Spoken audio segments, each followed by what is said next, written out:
جن اور فرشتوں کی جنگ۔ اور جب یہ ارادہ ہوا کہ زمین کی مٹی سے ایک انسان بنایا جائے اور اسی زمین پہ وہ رہے، کھائے پیے، امتحان دے کر جنت میں داخل ہو جائے۔ اس زمین سے پہلے مٹی کو اٹھایا گیا اور اس زمین پر جو پہلے سے مخلوقات موجود تھی جو کہ جن تھے، ان سے کہا گیا کہ اپنے کام رات کو انجام دیا کریں اور دن میں اسی زمین میں چھپ جایا کریں۔ تو اسی بات سے زمین پہ رہنے والے جنات میں آپس میں بغاوت ہو گئی اور قبیلہ عزازیل، قبیلہ زرقا اور قبیلہ زبیرہ کے بیچ میں اختلافات بڑھنے لگے۔ اور بالآخر اللہ تعالیٰ نے عزازیل سے کہا کہ جاؤ فرشتوں کی فوج لے کر زمین پہ جنات سے مقابلہ کرو۔ اور اللہ کے حکم سے عزازیل اپنے 7 لاکھوں فرشتوں کی فوج لے کر گیا اور ہر فرشتے کے کاندھے پر پانی کے پہاڑ تھے۔ اور اس دور زمین پہ پانی موجود نہ تھا اور تبھی جنات کی طاقت عروج پر تھی۔ پھر زمین پہ پانی کو برسایا گیا، آگ سے بنے جن تڑپنے لگے، کچھ مرنے لگے، کچھ رونے لگے، اور پھر یہ حکم نافذ ہوا کہ وہ محدود ہو جائیں۔ اس زمین پہ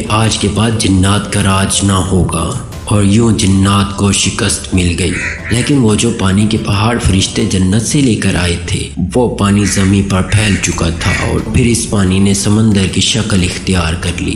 تب سے وہ پانی سورج کی گرمی اور فضا کے تنفس سے آسمان پر آتا ہے اور پوری زمین پر پانی برساتا ہے۔ اور وہی پانی کبھی جم جاتا ہے تو کبھی گرمی کی وجہ سے پگھل جاتا ہے، اور اسی پانی سے پھر اللہ تعالیٰ نے سبزی اگائی، زمین پر پھول مہکنے لگے، اناج ابھرنے لگے، اور دھیرے دھیرے یہ زمین جو پہلے بنجر تھی جنت کی مثل لگنے لگی۔ اور اس پانی کے راج کو اللہ تعالیٰ نے یہ حد رکھی ہے کہ جب تک یہ پانی زمین پر ہوگا تب تک جنات کی طاقت انسانوں پہ حاوی نہ ہوگی۔ تبھی اگر کسی انسان پر جنات کا سایہ ہو جائے تو اس کو وہ پانی مارا جاتا ہے، کیونکہ پانی سے جن تڑپ اٹھتے ہیں۔ اور اس پانی سے ایک وعدہ لیا گیا کہ عنقریب اللہ ایک مخلوق بنا چکا ہے جس کو اشرف المخلوقات کے نام سے جانا جاتا ہے۔ اس مخلوق کو اس زمین کے سینے پہ اتارے گا اور اس کی زندگی کو اس پانی کے سبب بڑھائے گا۔ اور پانی کو یہ حکم دیا گیا کہ وہ ایک وقت کے لیے محدود ہو جائے، اس زمین پہ ٹھہرا رہے۔ لیکن جب شیطان نے اس اشرف المخلوقات کو سجدہ کرنے سے انکار کر دیا تو جنات میں پھر سے بغاوت ہونا شروع ہو، اور شیطان نے اللہ تعالیٰ سے یہ کہا کہ اے میرے خالق، تو مجھے اتنی عبادت کا کیا صلہ دے رہا ہے؟ اللہ نے کہا کہ اے شیطان، مانگ کیا مانگتا ہے؟ تو اس نے کہا کہ مجھے اتنی مدت دے کہ میں تیری قوم کو گمراہ کر سکوں۔ تو اللہ نے کہا کہ جا تو بھی اس زمین پر رہ اپنے قبیلے کے ساتھ اور کوشش کرتا رہے،